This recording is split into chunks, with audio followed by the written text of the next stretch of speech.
Thank you. Now I'd like to call on our builder, Doug Hutchison from Sutcliffe Homes. Come on up, Doug.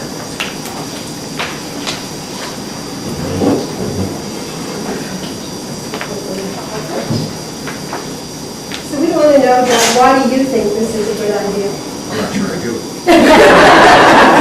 I have to stand up here. I have to stand up here when I get rid of this.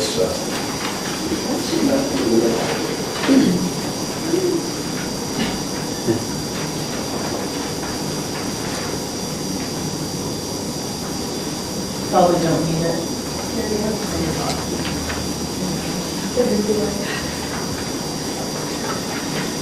Well, hi everybody. This isn't something I do every day, but we're a builder and renovator that is based in Guelph, and I have actually lived in the Guelph-Hermosa Township. I have lived in Guelph-Hermosa for 25 years. I've never met the mayor until today. I met the mayor. I've never been to a council meeting either, so. That's why hi. Yeah. We're about 17 people. We work in the Guelph, and we have done some work in this town before. We also own a kitchen store. We do renovating. We do custom house building. And we're just called on here today to talk about the building side, the practical side of what this building is. Because one thing you have to be in the building business is practical, realistic. Can this thing actually be built? How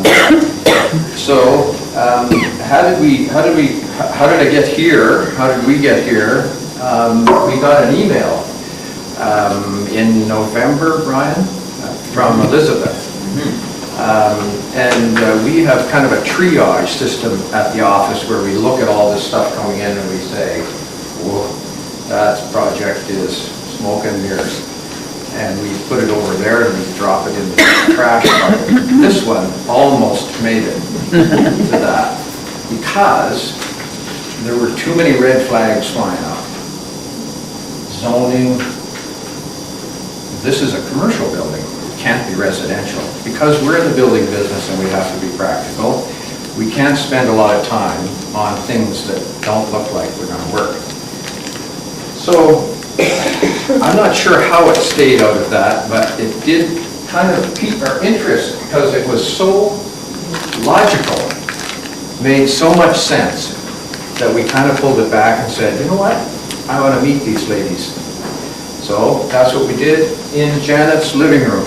We had a business meeting in Janet's living room. And we didn't have tea and crumpets, but we could have. Ryan, who's there, also is the one who's the lead on this project. We went into that meeting saying, we're just going to let these ladies down gently because they've got all kinds of issues here. They don't even know about them. We're going to tell them about them. Zoning, sprinklers, drywall, fire-rated drywall. Have you thought about this? We were about 10 minutes into this meeting and we thought, wow, I'm going to hire these ladies. They've got this all figured out. They've got Guelph-Hermosa on the zoning sorted out, and by the end of that meeting, we wanted to be a part of it. The first meeting, I wanted to be a part of that project. Now, I'm a builder. I don't get into warm and fuzzy too much, but this thing makes sense from a lot of perspectives. So many that I wanted to be part of it. So, I do have a kind of a personal, it did resonate with me a little bit personally because my mother is 87. She's now alone. My mother-in-law is 84, and she's also alone. So, dealing with this over the last 6 or 7 years as kind of a sandwich generation. My mother, 87, cooks, does crosswords, plays Scrabble, drives. And we searched around too, and you've heard and done this. We searched around, and she now lives in my basement apartment that we built for her. That was our solution to that. My mother-in-law lives in Guelph Lakes Commons in Guelph. She pays almost $4,000 a month $4,800 a year, gone, never to be seen again. That bothers me as a builder. There's no equity there. She gets good service. So I've gone on this journey a little bit, so this thing resonates with me. It makes all kinds of sense from that perspective.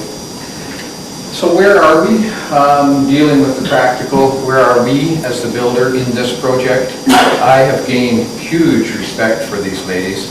Like I say, I want to hire them to move my projects forward. They have got a well-designed building. It's good quality. It's practical. Somehow they've got the township to deal with the zoning. That's all good. So we're proceeding with final plans. We're having discussions with Dan, the building department at Welfare Massa, and we're expecting to apply for a permit in the very near future. And we're also expecting to start in April, physically building that building. So we have some homework to do, but that's currently what a realistic time frame is. There are some plan changes that we're moving through. We're trying to make this thing efficient, better before we do that. And we think that this is about a 5 to 6 month building process, and very easily could be completed this fall. So I don't really have anything else to say, except I'm happy to be part of it. We're glad you are. Thanks, Doug.